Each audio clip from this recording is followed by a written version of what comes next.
the motives are unclear at this time, but eyewitness reports that some of the victims are actually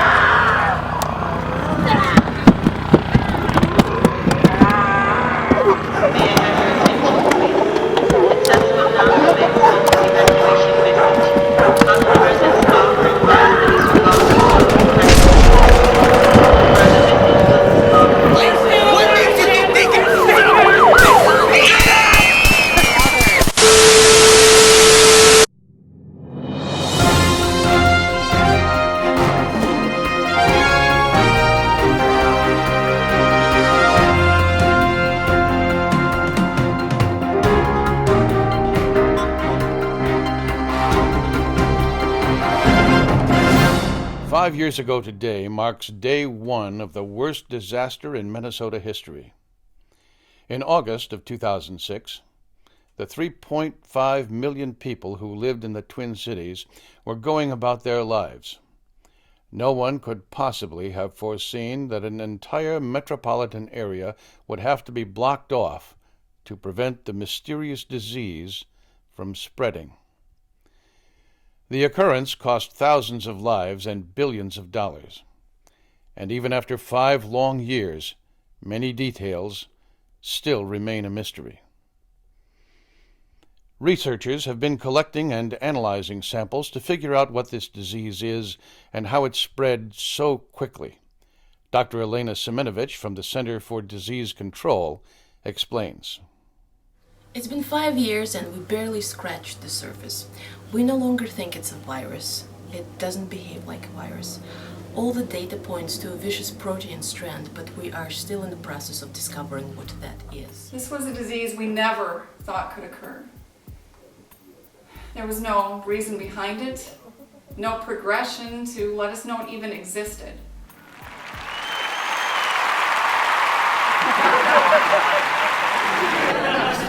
So, originally, what caused you to foresee this event? Because I'll give you an example, right? Prior to my Mercedes breaking down, I had no idea I needed a new car. And it was foreseeable that I might need a new car.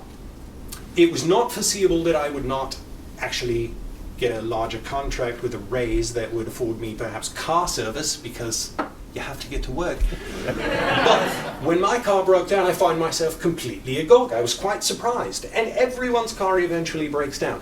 How are you able to foresee in advance that creatures that are not actually alive, which has never existed in the history of time, will suddenly pop out of the ground and come after me and try and eat my brain? You stumped him. Speechless.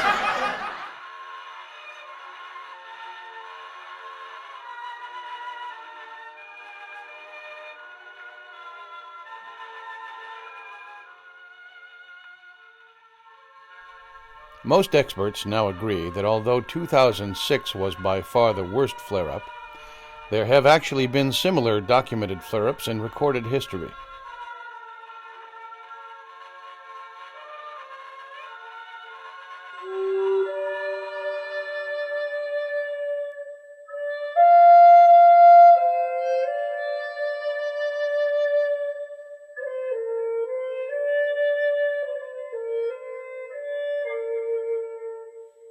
Many of the Native American nations of Minnesota speak in their oral history of creatures walking the earth to feast on the living.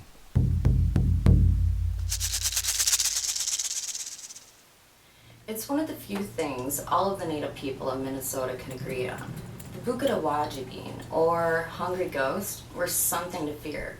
The only way to stop the hungry ghost was to sever the head and then destroy the body. The first well-documented case was in 1862. It was in the town of Connorsville.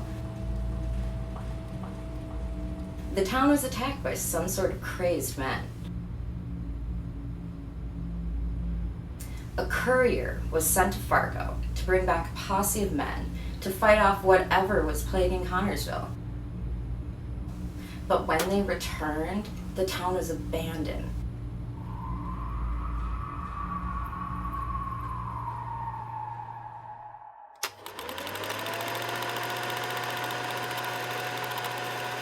The second incident was in 1911 in St. Paul.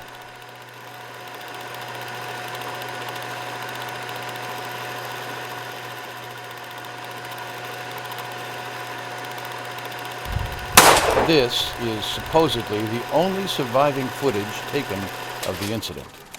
The weather in Connorsville clearly shows that there's a lot of erosion. You know what that is, water, snow, that year. And all that erosion probably would have washed the soil right down the river. An infected body could have been preserved in the mud. 1862, 1911, 2006, they're all years of very high snow and rain. Well, we responded to 217 off of Mississippi and Franklin. It's not an uncommon type of event for that area. It's isolated, relatively unlit, not a place for someone to hide. There's a college down there. A lot of young women like to jog down by the river at night. It's kind of an area known for its rapes, assaults, and muggings. We arrived at the scene 7 p.m. We spotted the Vic heading south. Clothes were torn.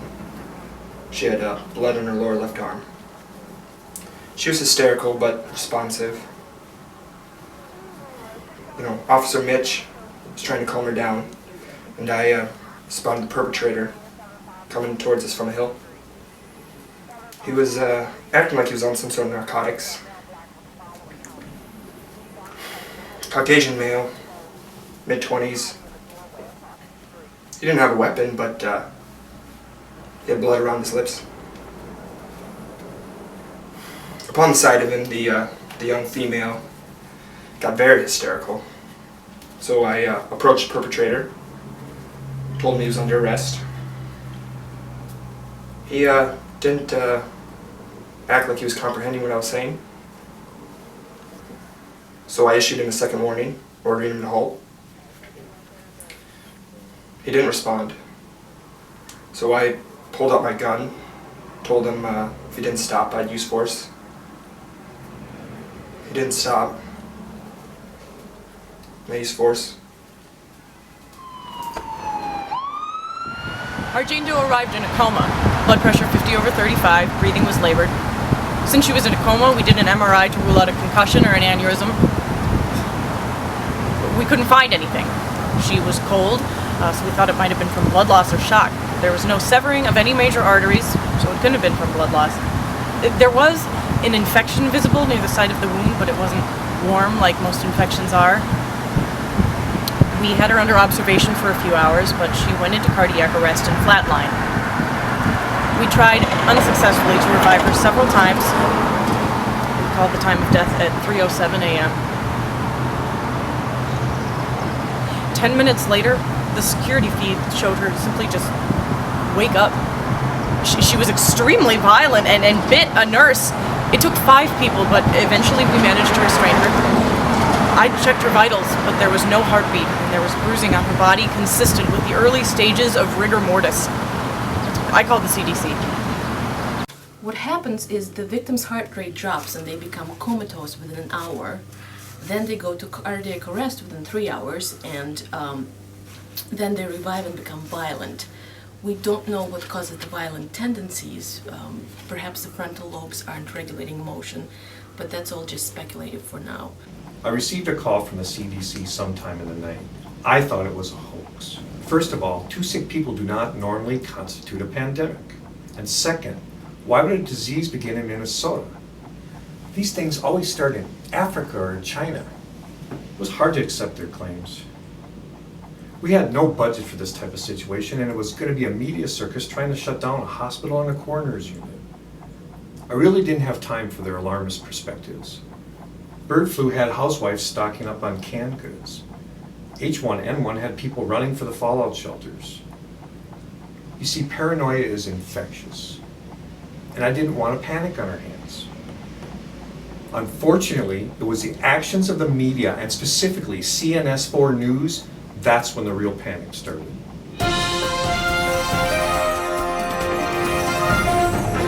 interrupt your regularly scheduled program to report rioting at the 400 block in St. Paul. CNS 4 reporter Charles Duran is live at the scene. This is Charles Duran reporting live from, where are we? The situation as explained to me by police is that there's an angry mob chasing after some of the residents. Ah, shit!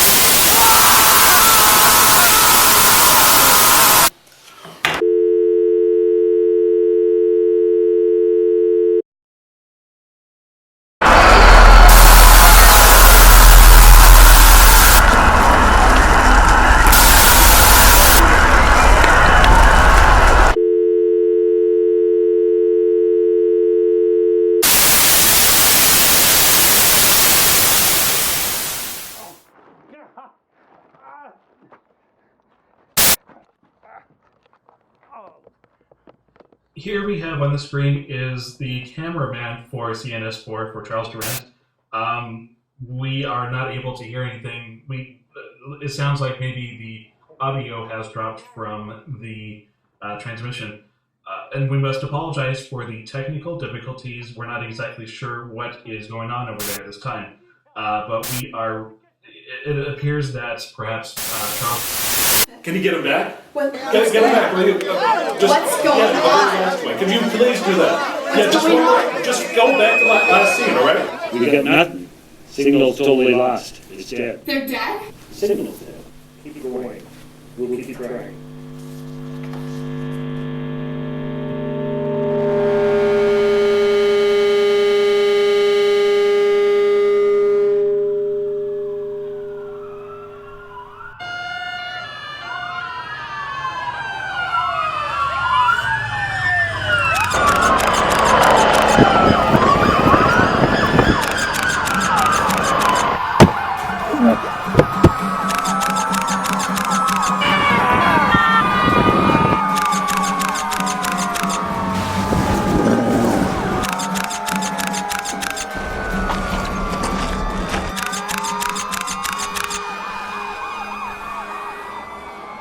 In 2 days' time, the gravity of the danger was realized as officials and police worked with the CDC and National Guard to contain the situation.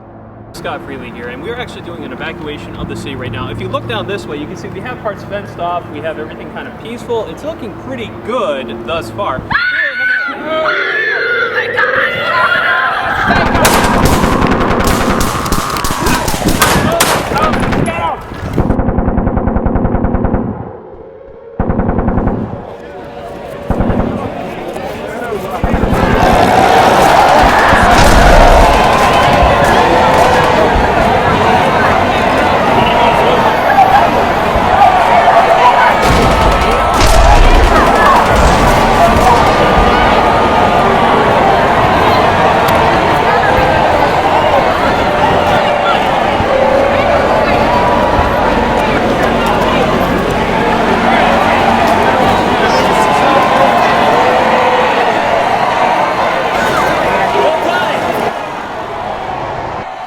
Every person who had suffered a bite or an amputation was being carted off to another location.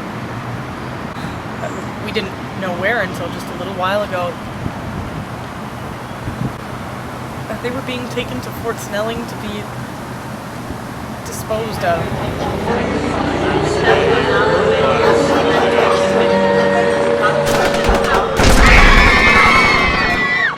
We had to do a lot of disposal. Under the direction of the CDC, we were given burn sites that followed the cleanup crews. Basically, the police and National Guard would clear out a neighborhood, then the CDC would stack the bodies in a pit, and we would burn them before we buried the remains. It was awful. We didn't expect the citizens to turn on us like that. The reason we called martial law was for the safety of our soldiers and to help us focus on getting rid of the zombie problem. The first week of martial law was a disaster. So many people went out and got shot just for the sake of breaking curfew. It was intense, but it stopped the mobs and protesters and got rid of the zombie problem before it consumed the whole city. There has been debate to how we handled it. Some looked at us as murderers, while others saw us as heroes. We're not just fighting for their rights, we're fighting for our rights! Zombie rights! Zombie rights! If we let them take away their rights, they'll take away ours! Yeah! Zombie rights! Zombie rights!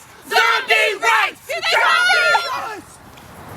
You cannot take away their rights! What makes you think that those things have any rights? They wiped out everybody!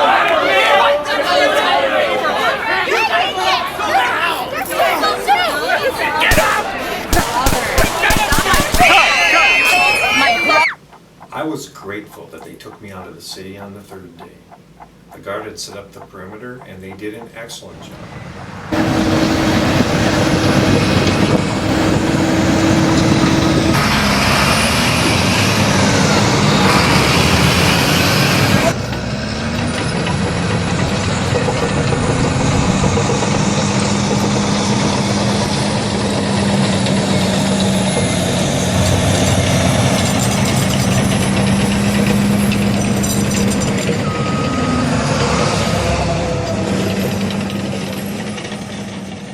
We received orders to move to the west side of Minneapolis. The reason being to create a line to do a search and destroy of all the zombies. We were pushing them toward the river since it's a natural barrier. What they didn't tell us was the amount of families we would break up. A lot of people kept sick relatives in their basement, in the shed, in a spare room. Can you imagine entire neighborhoods being wiped off the map? Can you imagine neighbors waking up and seeing that the people they used to live to are gone, that their neighborhoods wiped out, their schools gone, the businesses that they know are gone? Our private sector is the ones who really stepped up and made it happen. We may not be there all the way yet. We wouldn't have gotten this far if it wouldn't have been for them, I can guarantee it.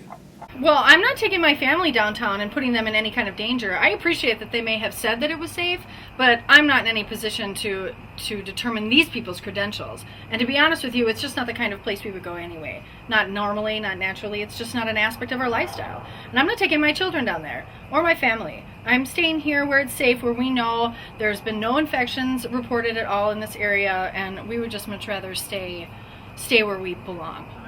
Those people can handle it, and they don't need us interfering. It's hard to accept that things are getting back to normal.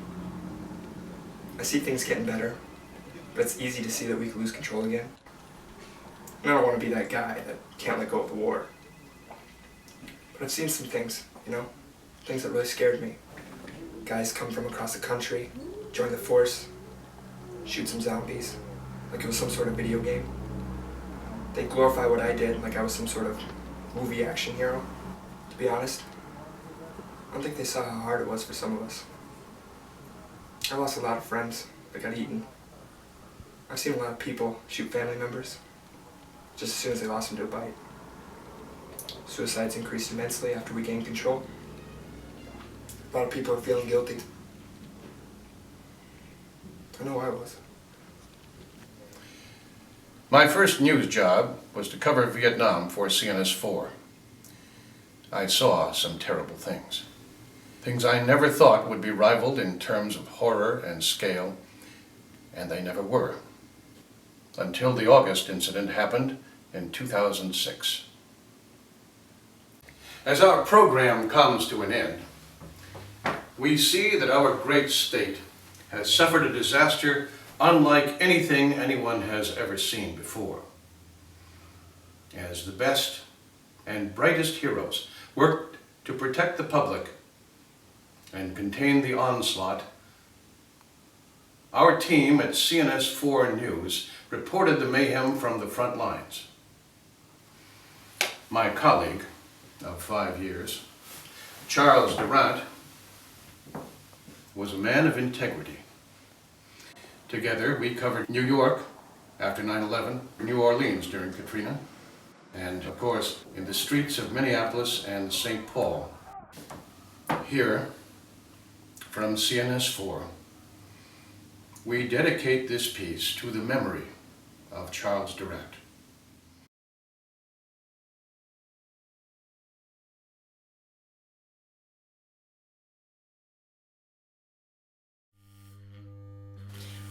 We are on the brink of revolutionizing medicine. We could potentially discover secrets to eternal life. I'm very excited about that. I can't wait to start working on the next generation of the zombie.